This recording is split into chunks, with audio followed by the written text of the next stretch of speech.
Tunatoa mafunzo ya kilimo na ufugaji wa kisasa bure kupitia channel hii ya Bamjos TV. Kama wewe ni mgeni na hujasubscribe, nikukaribisha uweze kusubscribe katika channel yetu hii uweze kupata masomo mbalimbali.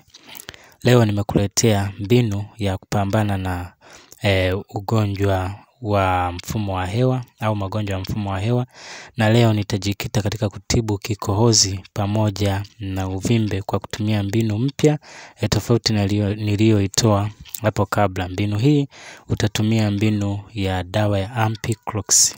Ampiclox ni dawa ambayo inatumika kutibu magonjwa mbalimbali kwa binadamu, lakini leo nitakuelekeza jinsi utakavyoweza kuitumia kwa ajili ya kutibu tatizo hili la magonjwa ya mfumo wa hewa ambalo linasababisha kikohozi kwa kuku pamoja na kuvimba sehemu za kichwa kwa kuku ama vifaranga.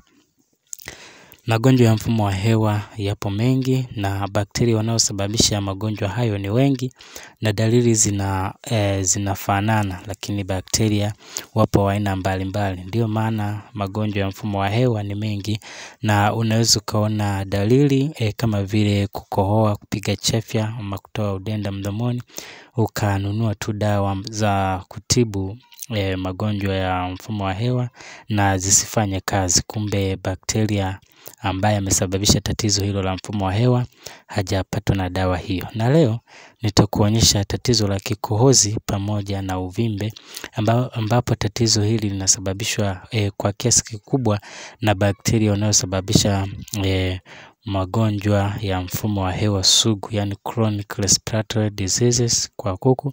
Na bakteria huyo ni bakteria anayeitwa Mycoplasma galsepticum.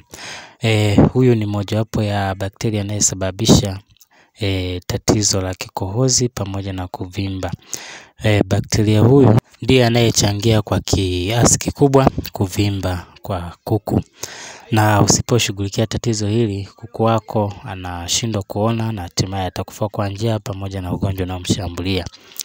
Lakini kuna bakteria wengine ambao wanasababisha magonjwa haya ya mfumo wa hewa ikiwemo kikohozi. Mojawapo ya bakteria mwingine anaitwa Avibacterium paragallinarum. Huyu ni bakteria anayesababisha mafua makali. Mafua makali pia yanasababisha kuku kuvimba kichwa na kuwa na dalili ya kikohozi. Bakteria mwingine ni anaitwa Bordetella avium. Bordetella avium anasababisha ugonjwa unaoitwa bordeliosis, na huu ni ugonjwa wa mfumo wa hewa pia ambao dalili zake ni zile zile kama vile kikohozi, kupiga chafya pamoja na dalili zingine za magonjwa ya mfumo wa hewa. Lakini bakteria mwingine ambaye anachangia pia matatizo la kikohozi ni bakteria anayeitwa Pastorella matoseda. Huyu ni bakteria ambaye anasababisha ugonjwa wa kipindupindu kwa kuku. Lakini ugonjwa huu unaosababishwa na bakteria huyu unasababisha pia dalili za kukohoa. Kwa hiyo hawa ni bakteria ambao wanasababisha kikohozi au magonjwa ya mfumo wa hewa pamoja na kuvimba kwenye sehemu za kichwa za kuku. Katika somo la leo nitakuonyesha sasa jinsi ya kudili na kupambana na tatizo hili kwa njia nyingine ambayo nimeibuni na njia mbadala.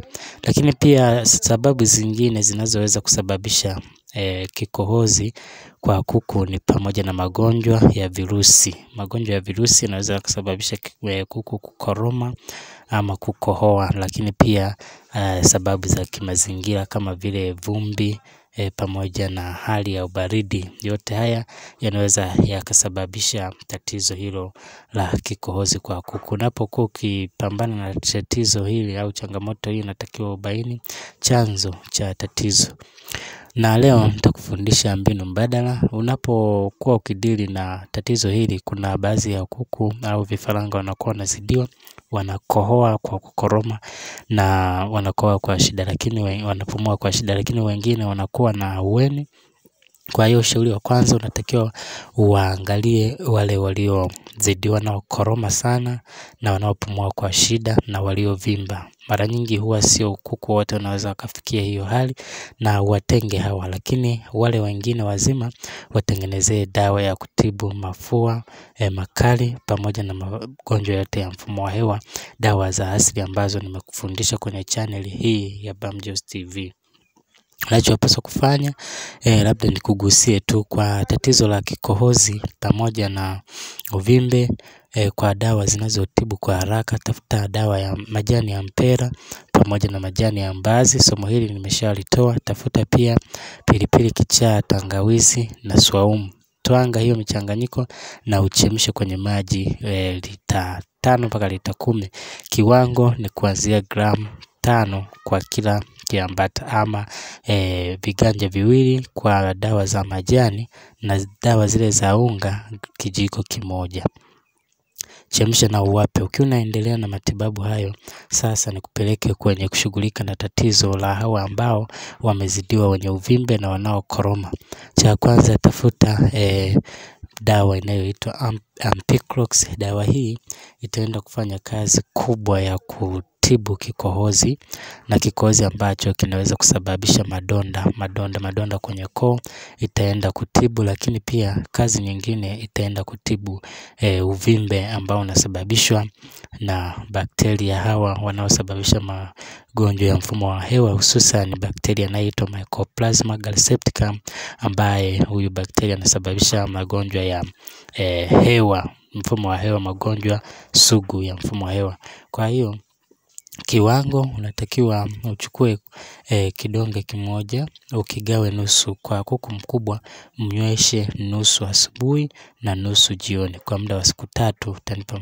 Utanipa matokeo, utaona uvimbe umeisha na kikohozi kimekata.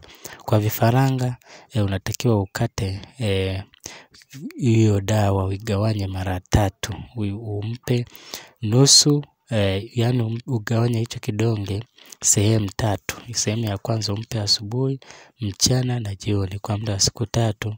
Utaona uvimbe umeisha pamoja na kikohozi kimekauka. Lakini wakati huu ukiendelea kuwashughulikia hawa waliozidiwa, wape pia dawa yenye mchanganyiko nilioutaja, waendelee kunywa kama kawaida. Lakini cha kuzingatia jinsi ya kumnywesha dawa hii, unatakiwa ufungue hiyo dawa ya kidonge na umiminie kwenye mdomo, usiloweke kwenye maji, umiminie moja kwa moja.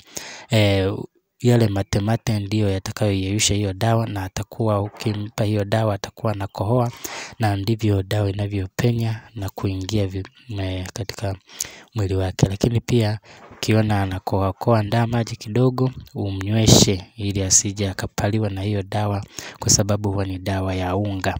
Ukifanya hilo zoezi huku ukiwapa hiyo dawa wakawa na kunywa, watapona kabisa.